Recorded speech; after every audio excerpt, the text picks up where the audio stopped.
আসসালামু আলাইকুম। কেমন আছেন সবাই? আজকে আমি রান্না করব গরুর মাংস। তাহলে দেখাই। প্রথমে যে মশলাগুলো নিয়েছি: আদা,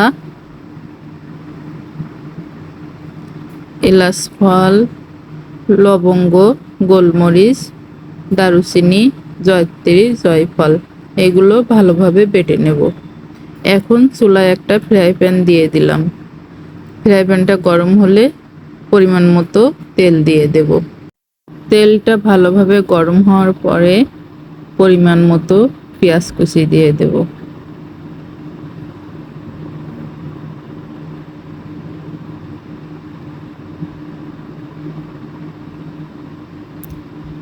এখন দিয়ে দিচ্ছি রসুন কুচি, দিয়ে ভালোভাবে নাড়াচাড়া করে নেব।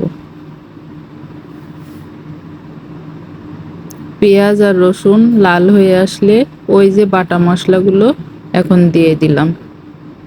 বাটা মশলা আর পেঁয়াজ রসুন একসাথে ভালোভাবে নাড়াচাড়া করে নেব।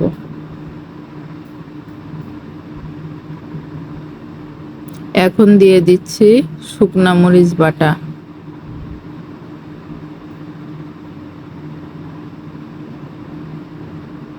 শুকনা মরিচ বাটা দিয়ে ভালোভাবে নাড়াচাড়া করে মশলাগুলো ভালোভাবে কষানো হলে এক এক করে মাংসগুলো দিয়ে দেব।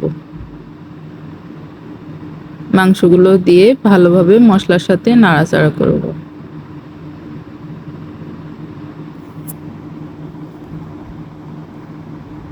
এখন দিয়ে দিলাম পরিমাণ মতো লবণ।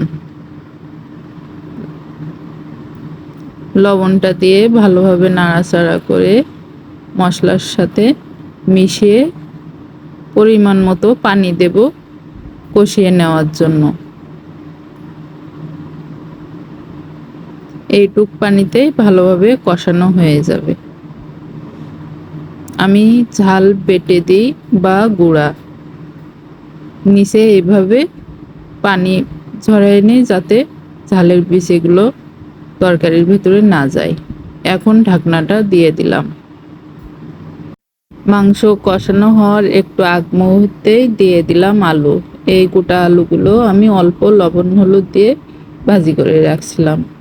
আর এইভাবে ভালো করে কষিয়ে নিয়ে এখন পরিমাণ মতো পানি দিয়ে দেব পরিপূর্ণ মাংসটা হওয়ার জন্য।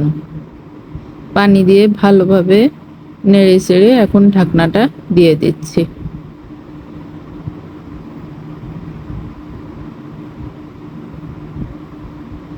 এই তো প্রায় হয়ে এসেছে মাংস, ঝোল শুকিয়ে গেছে। এখন আস্তে আস্তে নাড়াচাড়া করতে করতে শুকিয়ে ফেলবো, কারণ আমি তেমন ঝোল রাখবো না। এই যে দেখতেই পাচ্ছেন গা মাখা মাখা ঝোল আছে, আমি তেমন ঝোলই রাখিনি, কারণ গরুর মাংসে ঝোল রাখলে ভালো লাগে না। ভালো থাকবেন, আল্লাহ হাফেজ।